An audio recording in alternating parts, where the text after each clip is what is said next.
जय श्री कृष्णा दोस्तों। आज मैं आपको माघ मास महात्म का नवा अध्याय सुनाने जा रही हूँ। तो शुरू करते हैं आज का अध्याय। यमदूत कहने लगे, मध्याह्न के समय आया अतिथि मूर्ख, पंडित, वेद पाठी या पापी कोई भी हो, ब्रह्मा के समान है, जो रात्रि के थके हुए भूखे ब्राह्मण को अन्न जल देता है। मध्याह्न के समय जिसके घर आता हुआ अतिथि निराश नहीं जाता, वह स्वर्ग का वासी होता है। अतिथि बराबर कोई धन संपत्ति तथा हित नहीं है। बहुत से राजा और मुनि अतिथि सत्कार से ब्रह्मलोक को प्राप्त हुए हैं। जो एक समय आलस्य से भी अतिथि को भोजन करा दे, वह यमद्वार नहीं देखता। केसरी ध्वज से वैवस्वत देव ने कहा था कि जो कोई इस कर्म भूमि मृत्युलोक से स्वर्गलोक जाने की इच्छा रखता हो, वह अन्न का दान करे।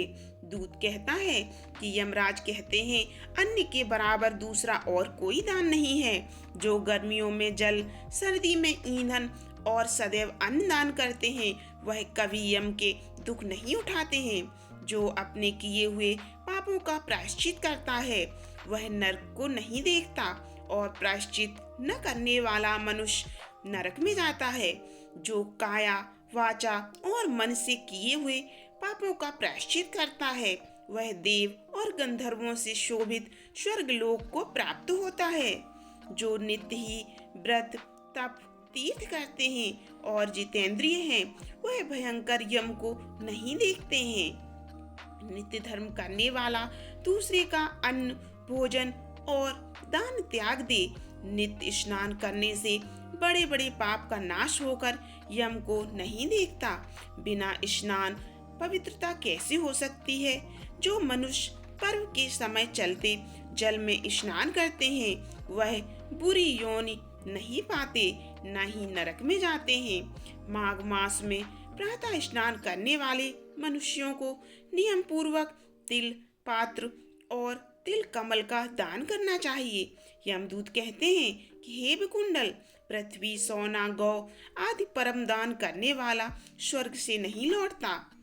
बुद्धिमान पुण्य तिथियों, व्यतिपात, संक्रांति आदि को थोड़ा सा दान करके भी बुरी गति को प्राप्त नहीं होता।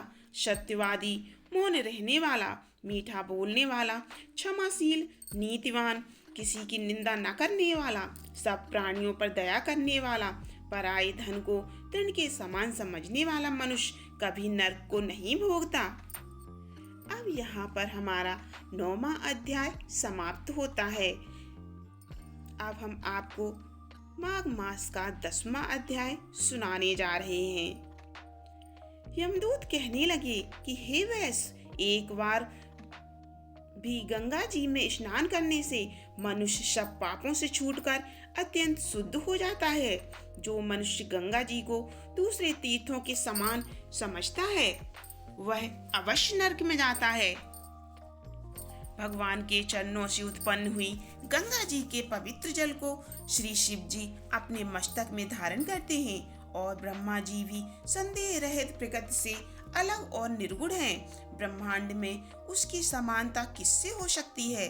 गंगा जी का नाम हजारों योजन दूर से ही लेने वाला नरक में नहीं जाता।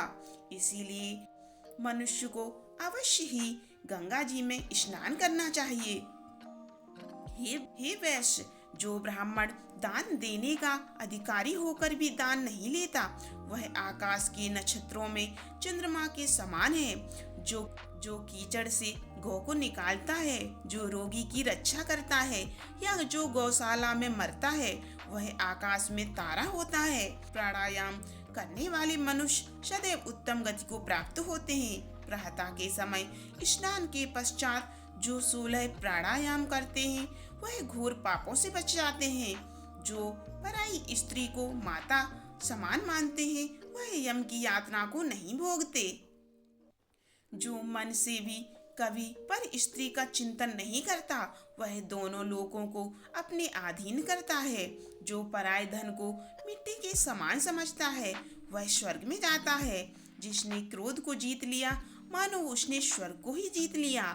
जो माता पिता की सेवा देवता तुल्य करता है, वह यम द्वार नहीं देखता है, और जो गुरु की सेवा करते हैं वह ब्रह्मलोक को प्राप्त होते हैं। सील की रक्षा करने वाली स्त्री धन्य है। सील भंग करने वाली स्त्री यमलोक जाती है। जो वेदों और शास्त्रों को पढ़ते हैं या पुराण और संहिता पढ़ते और सुनते हैं, तथा जो स्मृति का व्याख्यान और धर्म शास्त्र समझते हैं, या जो वेदांत में लीन रहते हैं, वह पाप रहित होकर ब्रह्मलोक को प्राप्त होते हैं। जो अज्ञानियों को वेद शास्त्र का ज्ञान देते हैं, वे देवताओं से भी पूजित होते हैं। यमदूत ने कहा कि वैश्य श्रेष्ठ यमराज ने हमको वही आज्ञा दे रखी है कि तुम किसी वैष्णव को मेरे पास मत लाओ। हे वैश्य, पापी लोगों को इस संसार रूपी नरक को पार करने के लिए भगवान की भक्ति के सिवाय दूसरा और कोई उपाय नहीं। भगवान की भक्ति न करने वाले मनुष्य को चांडाल की समान समझना चाहिए।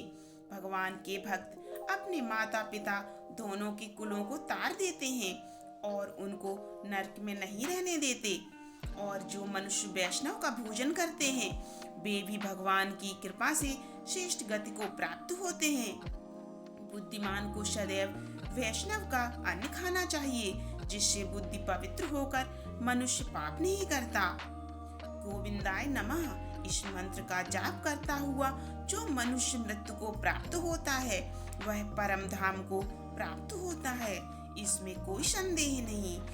और जो ओम नमः भगवते वासुदेवाय द्वदाक्षर मंत्र या ओम नमो नारायण अष्टाक्षर मंत्र का जाप करता है, उसे ब्रह्म हत्या इत्यादि बड़े पाप भी उसके नष्ट हो जाते हैं। आज का माघ मास का 10वां अध्याय यही समाप्त होता है। अब हम आपको अगले अध्याय में माघ मास का 11वां अध्याय सुनाएंगे। तो मेरे चैनल को जल्दी से सब्सक्राइब कर लीजिए और वीडियो को लाइक जरूर कीजिएगा। जय श्री कृष्णा।